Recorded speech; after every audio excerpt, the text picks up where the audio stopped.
Today, we're diving deep into Göbekli Tepe, a site in southeastern Turkey that has completely rewritten our understanding of human prehistory. This isn't just another ancient ruin. This is a place that shouldn't exist according to everything we thought we knew about our ancestors. Before we begin, if you enjoy content about ancient mysteries and unusual historical facts, make sure to subscribe and hit the notification bell. And stick around until the end, where we'll explore the most controversial theories about what Göbekli Tepe really represents. In 1963, an archaeological survey team from Istanbul University noticed something unusual on a hilltop near the city of Şanlıurfa in southeastern Turkey. The site, known locally as Göbekli Tepe, which translates to Potbelly Hill, had long been dismissed as nothing more than an abandoned medieval cemetery. But beneath those assumptions lay something far more extraordinary. It wasn't until 1994 that German archaeologist Klaus Schmidt recognized the site's true significance. Schmidt, who had been working in the region, noticed the characteristic limestone fragments scattered across the surface. Unlike his predecessors, he realized these weren't natural formations or medieval remains. What he had stumbled upon would become his life's work and one of archaeology's most groundbreaking discoveries. When excavations began in earnest in 1995, the team quickly realized they had found something unprecedented. Massive T-shaped limestone pillars, some weighing up to 20 tons, arranged in circular enclosures. The initial radiocarbon dating was shocking. These structures dated to approximately 9600 BCE, during the pre-pottery Neolithic era period. To put that in perspective, Göbekli Tepe was built roughly 11,600 years ago. That's 6,000 years before Stonehenge, 7,000 years before the Great Pyramids of Giza, and nearly 6,500 years before the invention of writing in Mesopotamia. The implications were staggering. For over a century, archaeologists and anthropologists operated under a foundational assumption about human development. The story went like this. First came agriculture, which led to settled communities, which created surplus food, which allowed for specialization of labor, which finally enabled the construction of monumental architecture and the development of complex religion. This narrative was so deeply ingrained that it had a name: the Neolithic Revolution. The transition from hunting and gathering to farming was supposed to be the spark that ignited civilization. Göbekli Tepe turns this entire sequence on its head. The people who built Göbekli Tepe were hunter-gatherers. There's no evidence of agriculture at the site, no domesticated grains, no permanent settlements nearby, no pottery for storage. These were mobile groups who lived by hunting wild game and gathering wild plants. According to everything we thought we knew, they shouldn't have had the organizational capacity, the surplus labor, or the motivation to build something like this. And yet, here it stands. Not just a simple structure, but an architectural achievement of stunning complexity. The site contains at least 20 circular enclosures, each defined by massive T-shaped pillars. These pillars, carved from limestone bedrock in nearby quarries, were transported to the site without the benefit of wheeled vehicles or pack animals, neither of which had been domesticated yet. Some of these pillars stand over 18 feet tall and weigh up to 20 tons. Moving them would have required coordinated effort from dozens, perhaps hundreds of people. The precision with which they were carved and erected suggests sophisticated planning and technical knowledge. And this wasn't a one-time project. The site was actively used and expanded for at least 1,500 years. Let's talk about what makes the architecture of Göbekli Tepe so extraordinary. The site is organized into circular and oval-shaped enclosures, each containing a pair of massive, central T-shaped pillars, surrounded by smaller pillars arranged in a ring. The central pillars are always the largest and most elaborately decorated. These T-shaped pillars are unique in prehistoric architecture. Many archaeologists believe they represent stylized human figures, with the horizontal top representing the head and shoulders and the vertical shaft the body. Some pillars have arms carved in relief, bent at the elbows with hands meeting at the front, as if the pillars themselves are humanoid figures standing in assembly. But it's the carvings on these pillars that truly captivate. Intricate reliefs of animals cover many of the stones: lions, bulls, boars, foxes, gazelles, snakes and birds, especially vultures. These aren't random decorations. The animals are depicted with remarkable anatomical accuracy and artistic skill, suggesting the carvers had extensive knowledge of the natural world. One pillar, known as the Vulture Stone, or Pillar 43, in Enclosure D, has become the subject of intense scholarly debate. The stone features a menagerie of animals arranged in distinct horizontal bands. At the top, we see what appears to be a scorpion, a bird that many identify as a vulture, and a circle that some researchers interpret as the sun. Below are various other animals, including what might be a headless human figure. Each enclosure appears to have been deliberately buried after a period of use, but this wasn't abandonment or destruction by enemies. The enclosures were carefully filled with debris and rubble, almost reverently entombed, before new enclosures were built nearby or on top of the older ones. This pattern of ritual burial and renewal continued for over a millennium. Ground-penetrating radar has revealed that we've only scratched the surface, literally. Excavations have uncovered less than 5% of the site.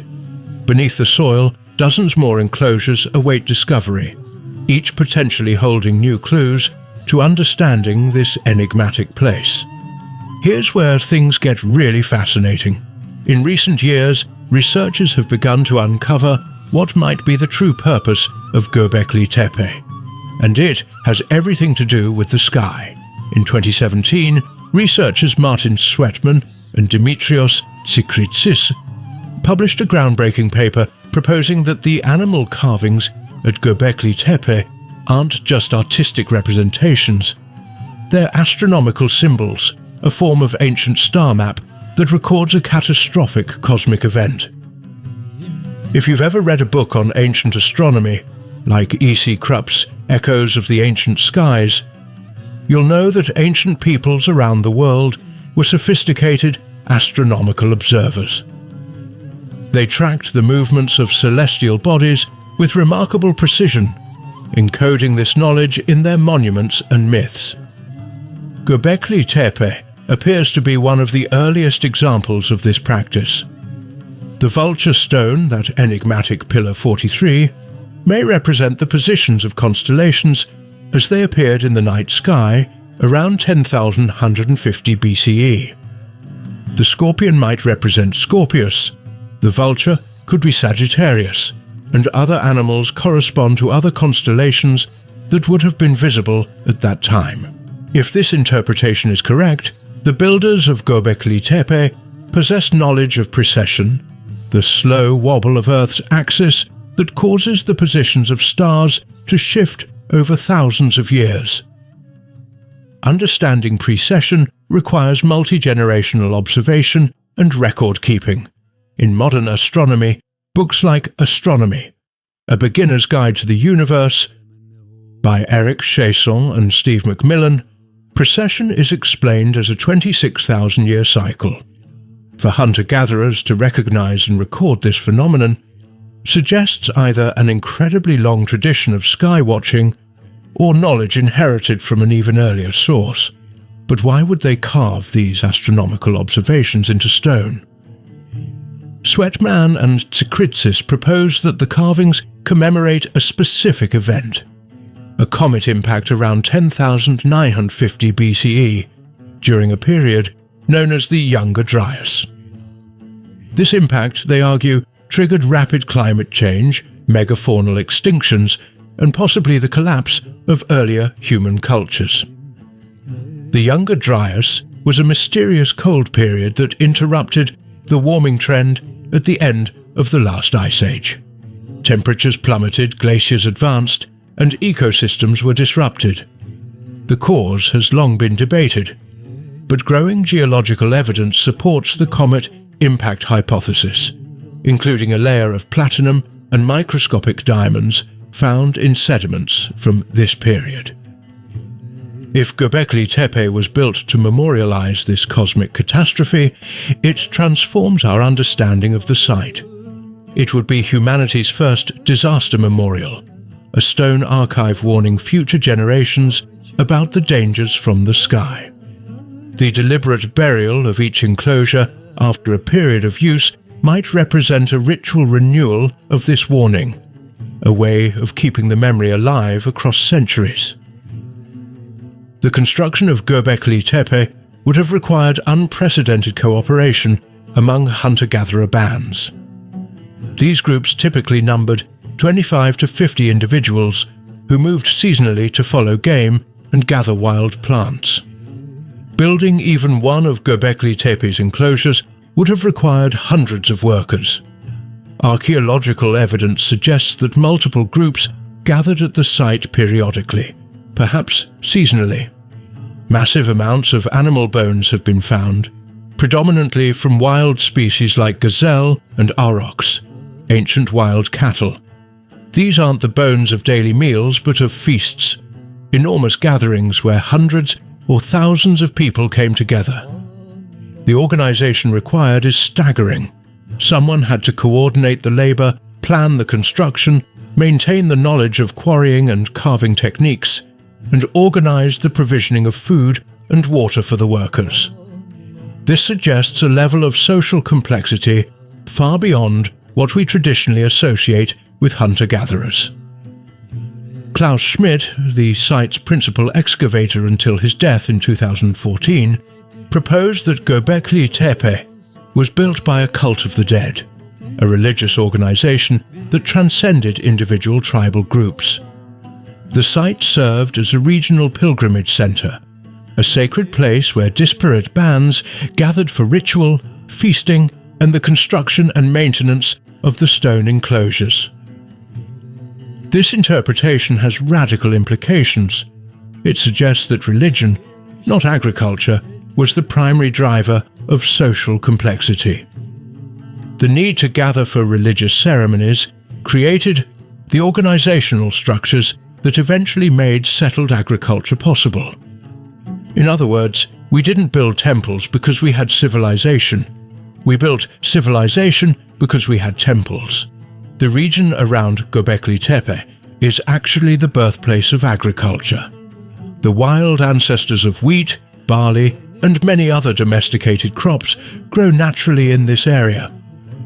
Some researchers have proposed that the regular gatherings at Göbekli Tepe created the social and economic conditions that encouraged experimentation with plant cultivation.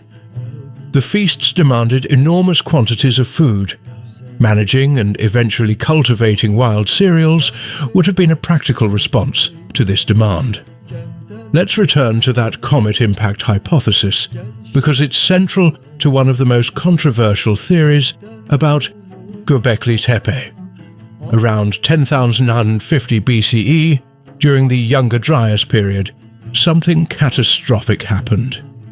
The geological record shows evidence of sudden climate change, widespread wildfires, and the extinction of numerous large mammal species across North America, Europe, and Asia. For decades, scientists debated the cause. Recent research has identified a layer in sediments from this period containing unusually high concentrations of platinum, nanodiamonds, and spherules, tiny glass beads created by extreme heat. These are hallmarks of a cosmic impact. The hypothesis suggests that a fragmented comet struck Earth in multiple locations, triggering a cascade of environmental disasters. The impacts would have generated massive wildfires, their smoke and dust blocking sunlight and triggering rapid cooling. Ice cores from Greenland show a dramatic temperature drop beginning around this time.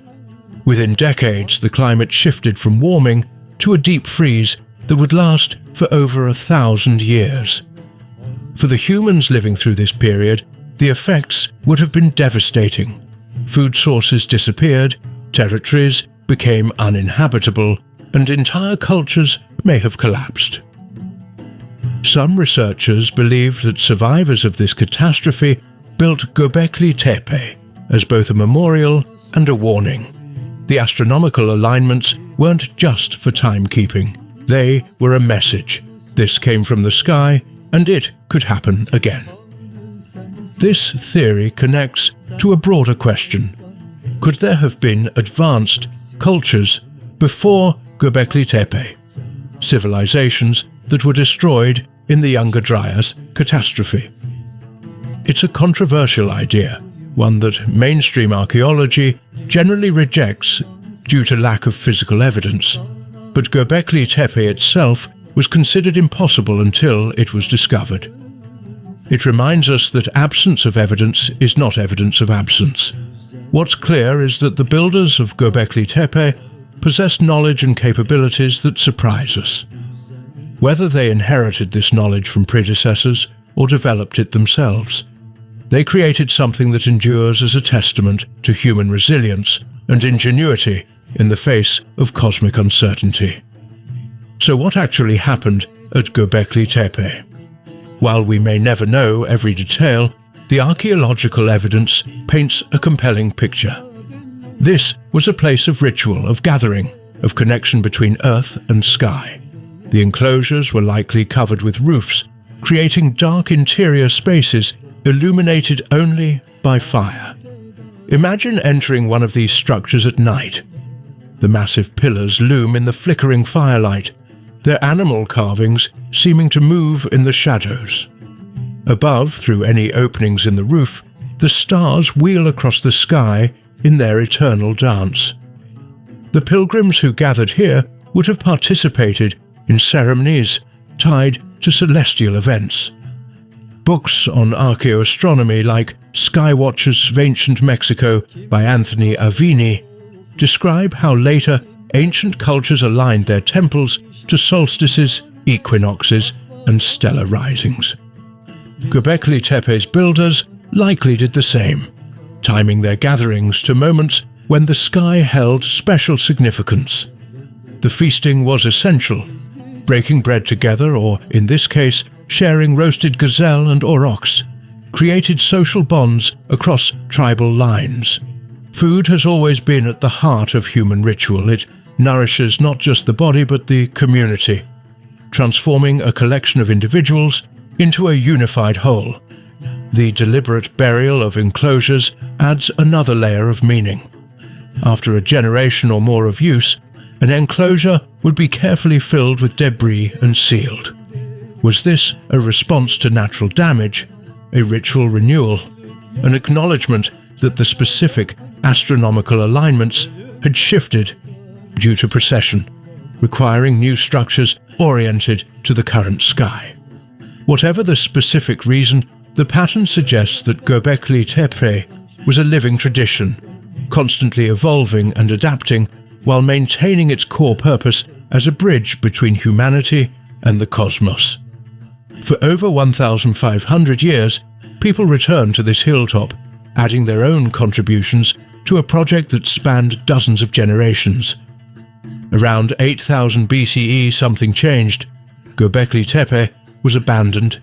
The final enclosures were buried like all the others, but this time no new ones were built.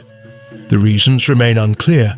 Climate change had stabilized, agriculture was spreading, perhaps the semi-nomadic lifestyle that made Göbekli Tepe possible was giving way to settled farming communities that didn't need a central pilgrimage site. Or perhaps the message encoded in the stones had been delivered. The survivors of the Younger Dryas catastrophe had created their memorial, passed on their astronomical knowledge, and warned future generations about dangers from the sky.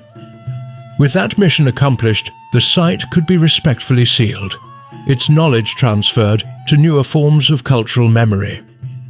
Göbekli Tepe fundamentally challenges our assumptions about the ancient world. We've long underestimated our ancestors, imagining them as simple people focused only on survival. The reality is far more complex and far more interesting. These were people who looked up at the night sky and saw patterns, who tracked the movements of celestial bodies across years and centuries, who possessed the imagination to carve those observations into stone for future generations. They had art, religion, social organization, and technical skill. They had culture in the fullest sense of the word. The site also reminds us of our vulnerability. If the comet impact hypothesis is correct, Göbekli Tepe stands as humanity's first acknowledgement that we live in a dangerous universe. The cosmos is beautiful but indifferent. Catastrophes can strike without warning. This understanding, carved into limestone 11,600 years ago, remains urgently relevant today as we track near-Earth asteroids and contemplate planetary defense. Göbekli Tepe also demonstrates the power of collective human effort. Without cities, without centralized states, without written language, people came together to build something that would outlast them by millennia. They did it because it mattered.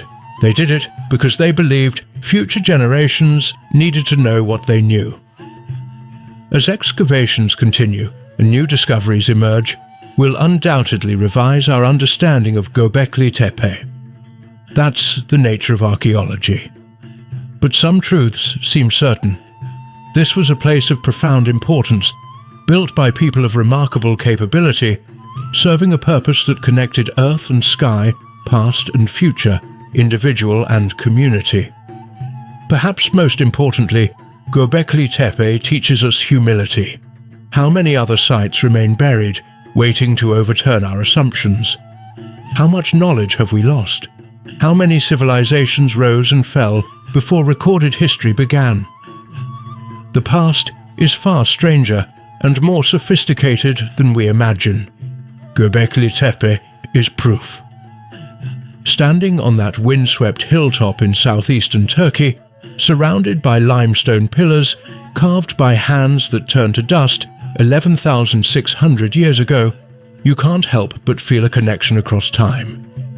These builders looked at the same stars we see, feared the same cosmic threats we track, and hoped that their knowledge would survive them. They succeeded. Against all odds, through the rise and fall of countless civilizations, through climate change and catastrophe, Göbekli Tepe endured. And now, using modern archaeology, astronomy, and technology, we're finally beginning to read the message they left for us. If you enjoyed this deep dive into one of archaeology's greatest mysteries, make sure to like this video and subscribe for more unusual facts about ancient and medieval history. What do you think about Göbekli Tepe? Was it a disaster memorial, an astronomical observatory, a temple, or something else entirely? Let me know in the comments below. If you want to learn more about ancient astronomy and how our ancestors observed the heavens, I highly recommend checking out books like Echoes of the Ancient Skies by E.C. Krupp or The History and Practice of Ancient Astronomy by James Evans. Understanding how ancient peoples viewed the cosmos gives us a whole new appreciation for their achievements. Thanks for watching, and I'll see you in the next video where we explore more mysteries from the ancient world. Until then, keep looking up at those stars. Our ancestors did, and they left us something extraordinary to discover.